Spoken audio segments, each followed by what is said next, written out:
আজকে আমি এমন একটা প্রশ্ন নিয়ে আপনাদের সামনে আসছি। তো আমি দেখাইবো আপনাদেরকে যে একজন মানুষ কিভাবে হ্যারাসমেন্ট করতে পারে, একজন মানুষ কিভাবে তোমারে ডাউটফুলি করতে পারে, একজন স্টুডেন্টকে কিভাবে মতলব আউটসাইড করতে পারে। তো প্রথমে আমি কইব এই টিপু সুলতান রে যে তুমি যে বিজনেস আরম্ভ করছো এই বিজনেসটা তোমার লস প্রফিট হইব। কারণ 2 নম্বর জিনিসটা হইল গিয়া তুমি বেকুফ মঞ্চরে বানাইবে। এখন সোশ্যাল মিডিয়ার জমানা, তুমি তা পারতাই না, কারণ এটা তোমার সম্ভব নয়। 2 নম্বর হইল গিয়া যে এই মানুষটা স্টুডেন্টকে এবং মা বাবাকে কীভাবে হ্যারাসমেন্ট করছে। এখন একজন মা বাবা চিন্তা করে যে এতদিন আমার সন্তানকে কি পড়ালাম, এতদিন আমার সন্তানকে কি শিখাইলাম, কি দেখাইলাম, কি শিখাইলাম, কিচ্ছুই জানে না। আগর এখন যদি সে এইটা জানে তাহলে তার জীবনের লাইফ একদম সলভ হয়ে যাব। কারণ এতে নাই একজন মানুষ আমি কই হে যে স্টার্টিং আরম্ভ করছে হ্যারাসমেন্ট দিয়া, তার পুরাপুরি একটা রং আরম্ভ করছে।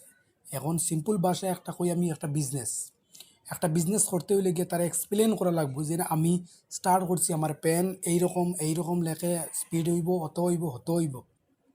বাট যখন আমরা লইমু লওয়ার বাদে এইরকম হয় না। তো ঠিক তেমনিভাবে যে হ্যারাসমেন্ট করি গিয়ে যে হ্যাঁ আমরা দিতে স্যার, মানুষ যখন এইগুলো অ্যাকসেপ্ট করবো, করার পরে দেখবো স্টুডেন্টের একদম জীবন বরবাদ হয়ে গেছে। কারণ সে কয়েকগুলো ওয়ার্ড বা করছে, অথচ সে নিজে ইংলিশে কোনো দক্ষতা নাই। 1 নম্বর পয়েন্ট হইল গিয়া ইংলিশে দক্ষতা হইলে এক্সপার্ট হওয়ার পরে তুমি কোনো গ্রামার বা করলে গ্রামারের রেফারেন্স নিয়ে কয়েকটা শব্দ বা করতে হইব। কোন বইতে গেলে একশো এটা ডেফিনেশন দেওয়া লাগবো। ডেফিনেশন দেওয়ার পরে তোমার বই সাকসেসফুল হইব।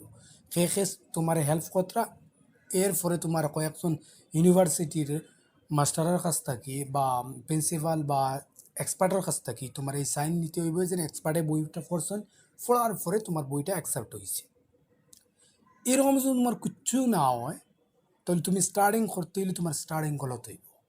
তুমি একটা স্টুডেন্টের শিকার কোন রেফারেন্সে তুমি শিকার একটা স্টুডেন্টের হয়তো লাইফ বেকার হয়ে যেতে পারে।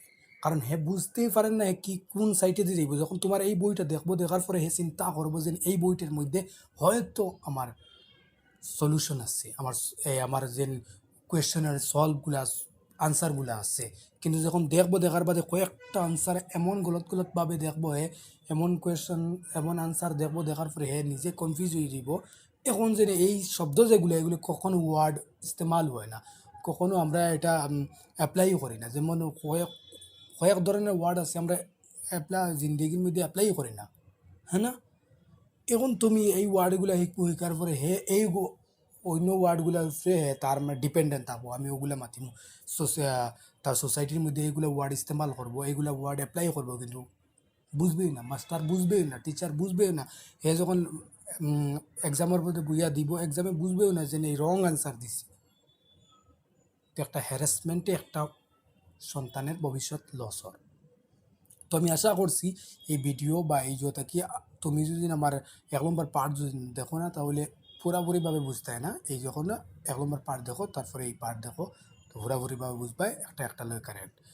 তো ভিডিও কতক্ষণ হেল্পফুলি হয়েছে আমি জানি না। এই রকমের ভিডিও আমি আশা করছি আপনার তৈরি দিব। Thank you so much.